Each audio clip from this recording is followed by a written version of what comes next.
Early morning, March 2012.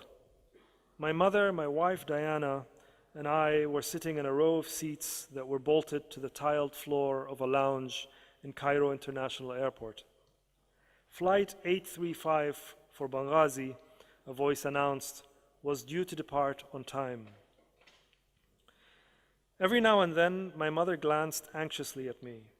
Diana, too, seemed concerned. She placed a hand on my arm and smiled. I should get up and walk around, I told myself, but my body remained rigid.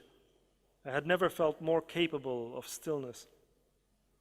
The terminal was nearly empty. There was only one man sitting in the row of seats facing us. He was overweight, weary-looking, possibly in his mid-50s.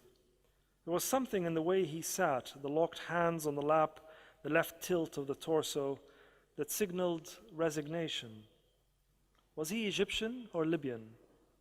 Was he on a visit to the neighboring country or going home after the revolution? Had he been for or against Gaddafi? Perhaps he was one of those undecided ones who held their reservations close to their chest. The voice of the announcer returned. I hear our flight number again. It was ready for boarding. I found myself standing at the front of the line, Diana beside me. She had, on more than one occasion, taken me to the town where she was born in Northern California. I know the plants and the color of the light and the distances where she grew up. Now I was, finally, taking her to my land.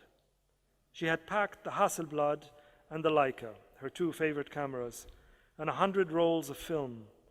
Diana works with great fidelity. Once she gets hold of a thread, she will follow it until the end. Knowing this excited and worried me.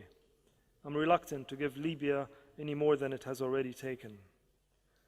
Mother was pacing by the windows that looked onto the runway, speaking on her mobile phone. People, mostly men, began to fill the terminal. Diana and I were now standing at the head of a long line. It bent behind us like a river. I pretended I had forgotten something and pulled her to one side. Returning after all these years was a bad idea.